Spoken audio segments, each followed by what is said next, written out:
Olá, queridos amigos do Estudo Espírita. Que bom ter vocês aqui para a gente mergulhar juntos na Revista Espírita de março de 1859.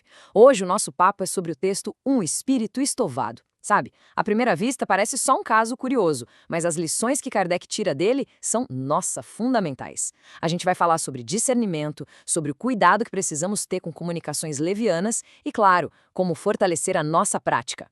Vamos nessa? Com a mente aberta e o coração fraterno. Para a gente entender bem esse caso, vamos organizar o nosso estudo, tá bom? Primeiro, a gente vai definir o que a doutrina entende por espíritos levianos. Depois, vamos analisar o diálogo que o Kardec registrou, procurando por aqueles sinais de alerta que ele mesmo nos aponta. E por fim, a gente consolida a grande lição por trás de tudo isso, que é o discernimento. E antes de mais nada, um ponto que é crucial. A doutrina espírita não nos ensina a ter medo ou a demonizar os espíritos levianos. Muito pelo contrário. Ela nos convida a entender que eles são o que são, irmãos, numa jornada de aprendizado, iguaizinhos a nós. O segredo é ter fraternidade e lucidez, nunca medo. E o objetivo do Kardec ao trazer esses casos não é alimentar nossa curiosidade, mas sim nos educar, nos dar ferramentas práticas para a gente poder analisar as comunicações espirituais com segurança. Exatamente. Então, vamos começar pelo começo, né? Entendendo quem são esses espíritos e por que a comunicação com eles acontece. Esse é o ponto de partida para a gente entender todo o resto da análise. Bom, o que significa estovado? Essa palavra descreve um espírito que é impulsivo, que age sem pensar muito. Veja bem, não se trata de maldade pura e simples, mas de imaturidade. Ele está buscando diversão e as mensagens dele, claro, vão refletir essa falta de seriedade, essa falta de profundidade. E é super importante a gente entender que essas comunicações não acontecem por acaso. Elas surgem em ambientes onde existe uma sintonia para isso, talvez por um excesso de curiosidade do grupo ou pela falta de um objetivo mais sério, mais elevado. Os bons espíritos permitem que isso aconteça como uma verdadeira lição prática, para nos ensinar a identificar a natureza de quem se comunica e a manter a firmeza nos nossos objetivos. Como está escrito na Revista Espírita de março de 1859, pode-se ver, pelas conversas que relatamos, a extrema diversidade que há na linguagem dos espíritos segundo o grau de sua elevação. Encerrando o trecho citado, a gente percebe um método do Kardec, né? Ele não só nos diz as coisas, ele nos mostra. O mundo espiritual é um reflexo do nosso, com toda a sua diversidade de seres, e é por isso que um estudo criterioso é tão essencial. Agora sim, vamos para o caso prático. A história toda começa com o Sr. J, que era membro lá da Sociedade de Paris. Ele contou que viu umas chamas azuis no quarto dele. O grupo, claro, ficou intrigado e decidiu evocar o espírito que estava por trás do fenômeno para tentar entender o que estava acontecendo. Pois bem, a evocação é feita. E logo na segunda pergunta, o grupo já vai direto ao ponto.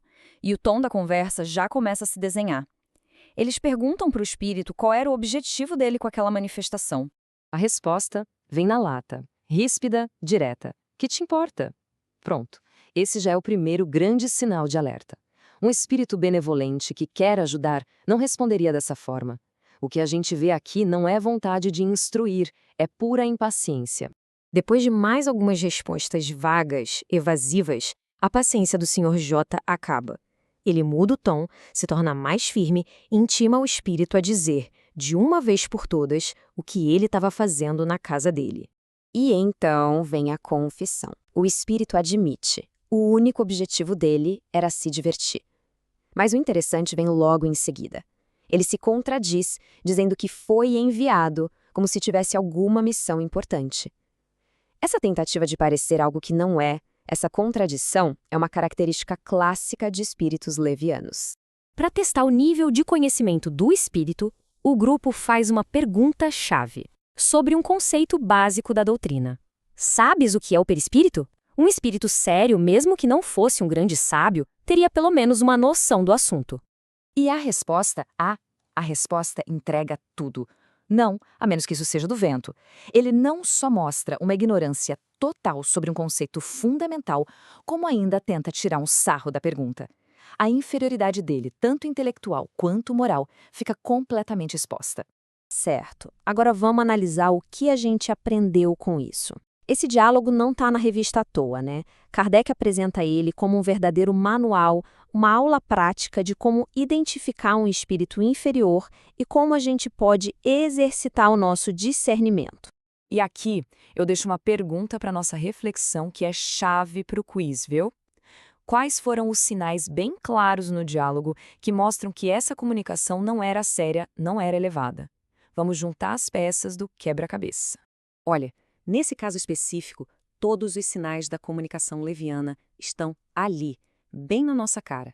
A gente vê a linguagem rude, naquele que te importa, a intenção clara de só se divertir, as contradições quando ele diz que queria brincar, mas depois fala que foi enviado, e, claro, a ignorância sobre a doutrina, disfarçada de zombaria. É o exato oposto do que a gente espera de uma comunicação elevada. E isso nos leva a outra pergunta fundamental. O que esse artigo ensina pra gente sobre a credulidade? A lição não podia ser mais clara. A gente precisa passar absolutamente tudo que vem do mundo espiritual pelo filtro da nossa razão e principalmente da moral. E por fim, como é que a gente deve agir? Qual é a postura correta diante de um espírito assim? A gente deve discutir, ficar irritado, tentar expulsar? Não. A orientação de Kardec é outra. É manter a firmeza no propósito elevado da reunião, a serenidade e o critério, sem entrar no jogo da brincadeira ou da provocação. E assim, a gente chega no coração de todo o artigo. A história não é sobre um duende ou sobre chamas azuis. É sobre a ferramenta mais essencial que a gente tem, o discernimento.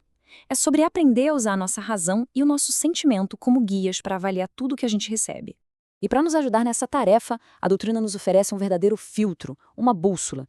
Diante de qualquer comunicação, a gente pode se perguntar: essa mensagem é moralmente elevada? Ela é lógica? É coerente com os princípios que a gente já conhece? Ela tem alguma utilidade real para o nosso crescimento? E o espírito, ele demonstra humildade ou vaidade? Essas perguntas, pessoal, são os nossos guias mais seguros. Então, resumindo tudo para nosso quiz, vamos fixar os pontos-chave. A grande lição: nem toda comunicação que vem do mundo espiritual é sábia.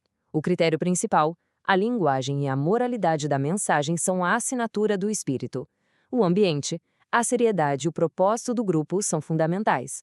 O grande alerta, cuidado com o perigo da curiosidade vazia e da fascinação. E a atitude correta, sempre firmeza, fraternidade e foco no estudo. E Kardec conclui com uma observação que é genial, como está escrito na Revista Espírita de março de 1859.